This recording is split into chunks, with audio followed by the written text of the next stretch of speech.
This is Scott Becker with the Becker Private Equity and the Becker Business Podcast. We're joined today by Holly Buckley. Holly chairs the healthcare department at McGuireWoods and works at the intersection of healthcare and private equity. We're going to talk today about culture and performance and trying to hit both right, building great organizations with that perform great and have great cultures. Holly, talk to us about in the job that you're in, running the national department. You do a tremendous job of recruiting top talent. When you think about organizations that recruit talent, that work on recruiting talent and doing it really well, talk to us a little bit about what are organizations doing well when they get that right. Yeah, I mean, I have a lot of thoughts on this. And thank you as always for having me on the podcast. So I think for organizations that want to recruit top talent, the ones that do it really well, I think that they can really clearly articulate to a candidate why that candidate should choose them. They have to be able to really clearly articulate that and why that person fits within that. So kind of the vision for that person specifically, as well as for the platform in general. And I think too, so there was a book that I read a few years ago, and I know we've talked about this before, Scott, but the No Rules Rules book by Reed Hastings, which is about Netflix and how it built its talent. And one of the themes from that book that I absolutely loved was kind of the theme around excellence, and they called it, it was the idea of hiring stunning colleagues, and kind of the idea of wanting to have top performers and how top performers want to be surrounded by other top performers.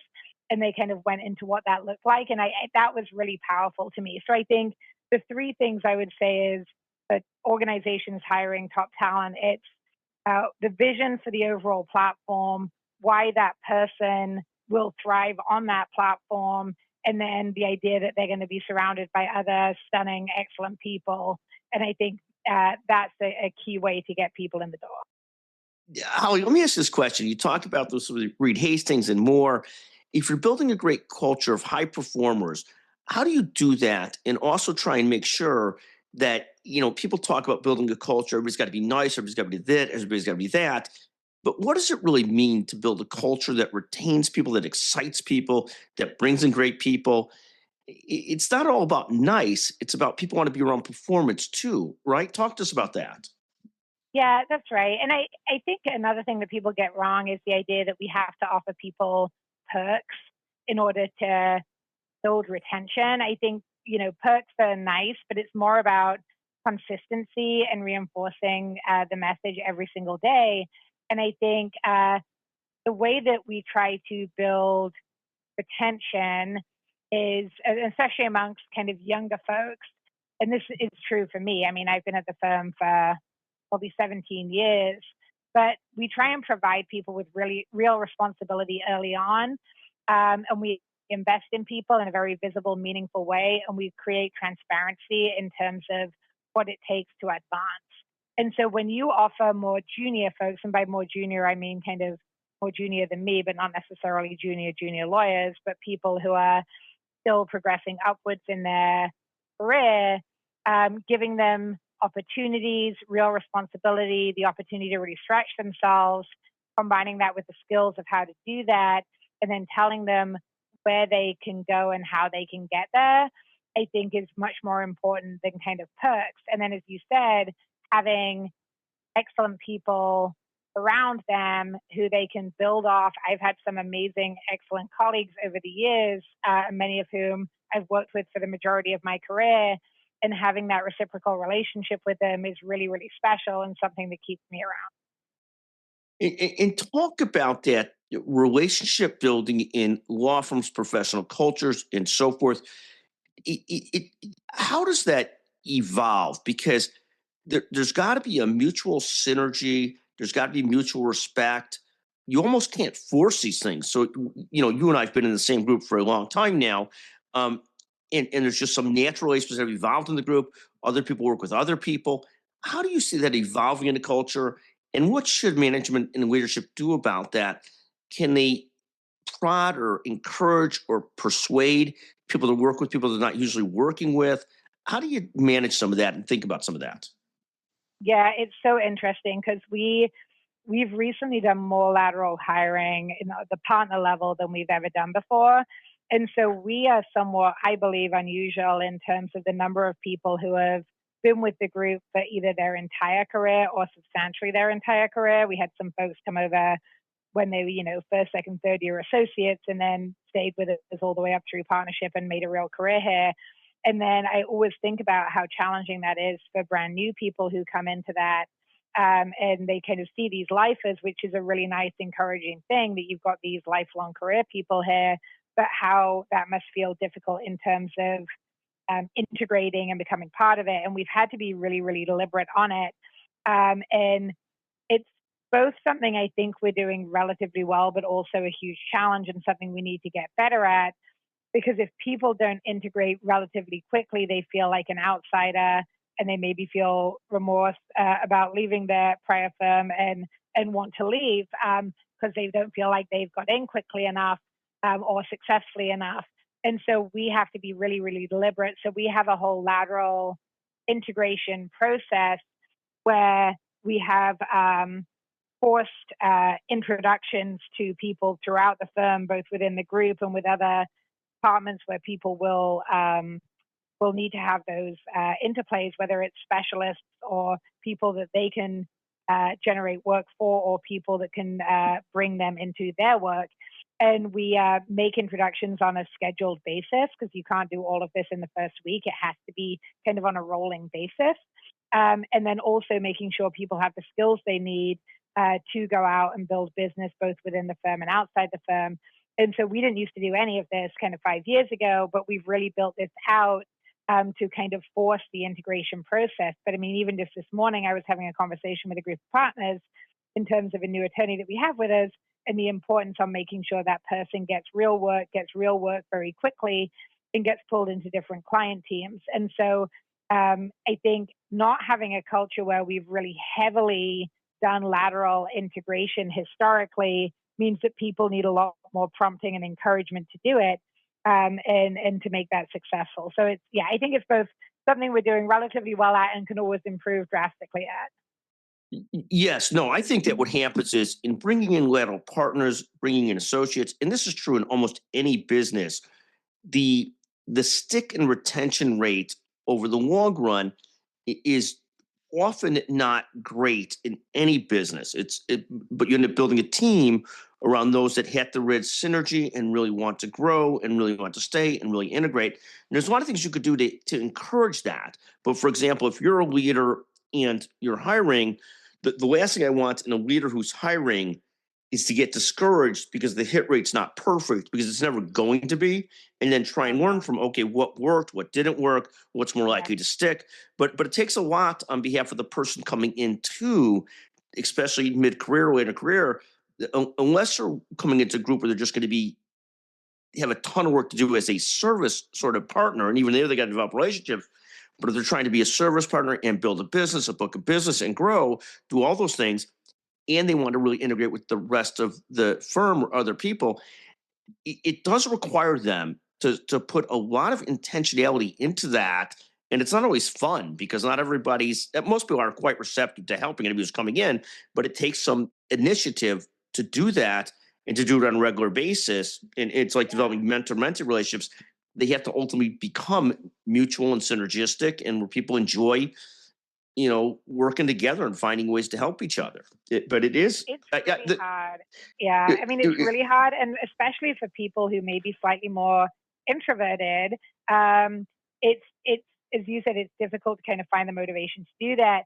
And even if people want to be successful, and in the lateral attorney themselves is the most important determinant of their own success, right? They're person zero, and then there's a lot of very other important people, but that person has to both want it and then make themselves do the things that may be somewhat challenging to them.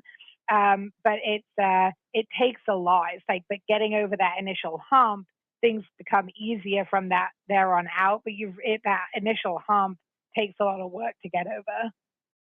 100%. And we see some people that have just done an incredible job of really growing a presence at the firm. Like Kristen Woodrup's a great example of a lateral partner who's just has done a grinded it out, built relationships, built a practice, and done just a terrific job. And we see some real great successes there. And and when you have great people like that, you do everything you can to make sure they're excited and happy and moving in the right direction. Yeah, absolutely. But the thing I tell, the job of leading a department involves a lot of recruiting, retaining, working with people. I did 14 years as a department chair, and ultimately, you have to have tremendous energy to do it, and you have tremendous energy doing it. And you cannot get discouraged when every hire doesn't work. This is just the way of the world. And the worst thing that can happen to a leader is they get gun shy about hiring, or somehow or another their organization doesn't live under the same thought process that it is. Hiring is always an integrating partners. Hiring is an educated gamble, an educated guess. Probabilities. You're trying to play the probabilities right, but you're never going to hit it 100%. If you're hit at 50%, you're doing a fantastic job. And so the number one thing I try and tell managers is that the two things I'll tell you and managers is that leaders is that you cannot get gun shy about hiring. You have to be smart about it and calculated and thoughtful, but you can't get gun shy. The second thing is the job of being that job. After doing it for 14 years, I couldn't do it anymore with the right energy and right level, just because the constant growth in recruiting and trying to bring people in is just itself a full-time job in addition to practicing law, in addition to growing a practice, all those things.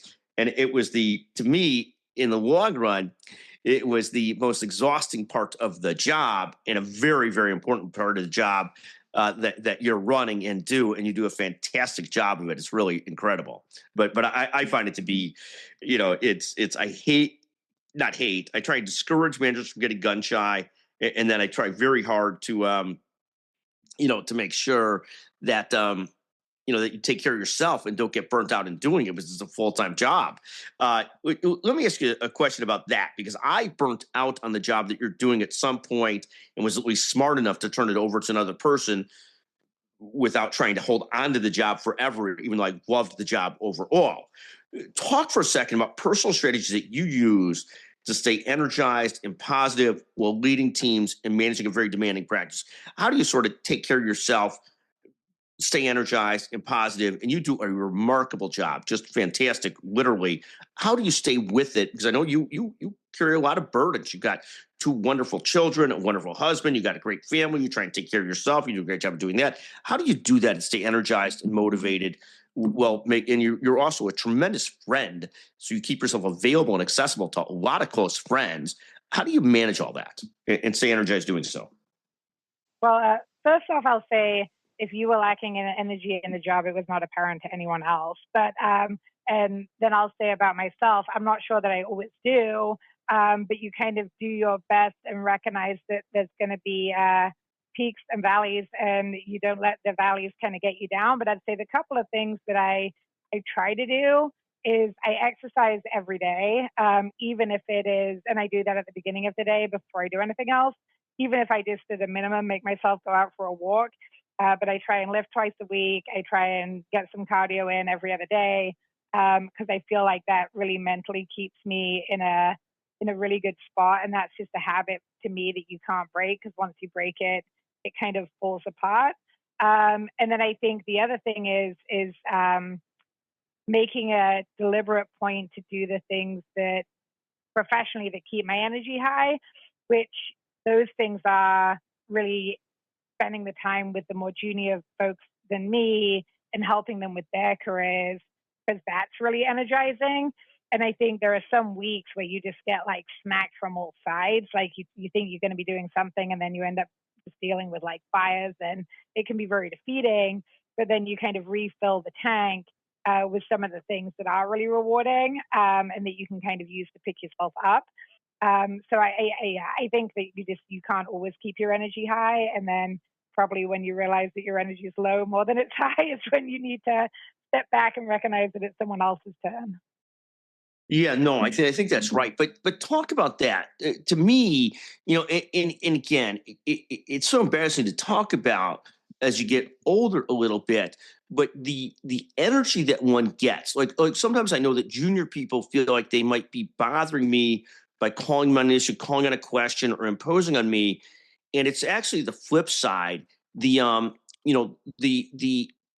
energy that comes from dealing with energized people in the growth spot of their career is fantastic for you know people like you and I. I mean, for me particularly, I'm a lot older than you are, but it just is a great pleasure and it's quite energizing. It's part of what keeps one young too, dealing with younger, inspired, energized people. I mean, I'm very fortunate in my career to get a chance every day to work with people, both older that are mentors and younger that are mentors too, but younger that are at the peak of their career and growing and driving. And it's very sometimes it's intimidating as someone who's sort of on the later end of their career to be dealing with people in the heart of their career, but it's also incredibly inspiring and energizing.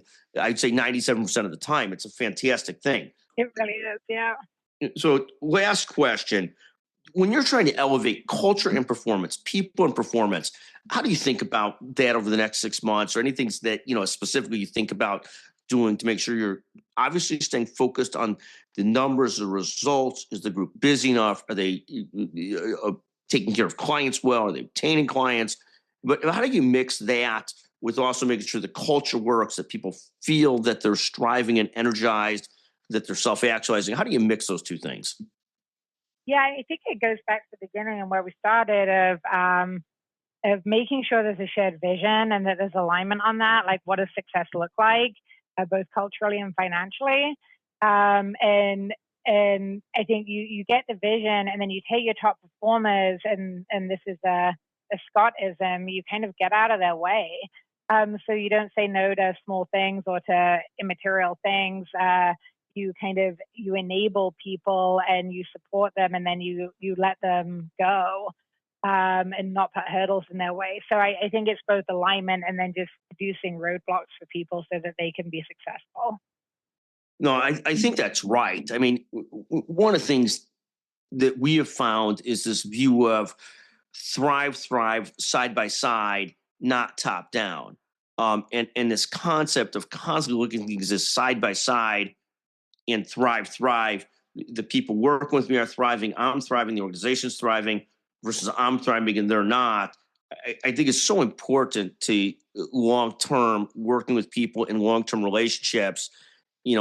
There's only for a billion reasons. I think it's just the key to building great teams and encouraging other leaders to evolve and feeling like those other leaders are their own leaders. They are critical leaders. And if I'm the thing I'm probably most proud of my career in the law side is that there's 5 or 6 people that I used to mentor that work with. Mentor's probably an overstatement, but that now are my bosses and far more important and elevated and successful at the law firm than I am. And that to me is the greatest gift. And there's all kinds of keys to that. You got to truly believe that we're all better off if you're in a thrive culture than I want every nickel and don't care if anybody else gets a dime culture. It's just very, very important. You really believe that it benefits you, it benefits other people. And it's a really good thing. And you do it tremendously well. And it's a constant challenge to constantly make sure you're thinking constantly thrive side by side. We've all had leaders that are top down leaders, and it's just no good in the long run. There's a lot of benefits to it short term. Long term, it's no good for really building other leaders and growing other leaders that excel more than you did or side by side with you, which is the goal. Holly, thank you so much for joining us. You're a fantastic person and leader. You do an incredible job, just incredible. Thank you so much for joining us again. Thank you. Thank you.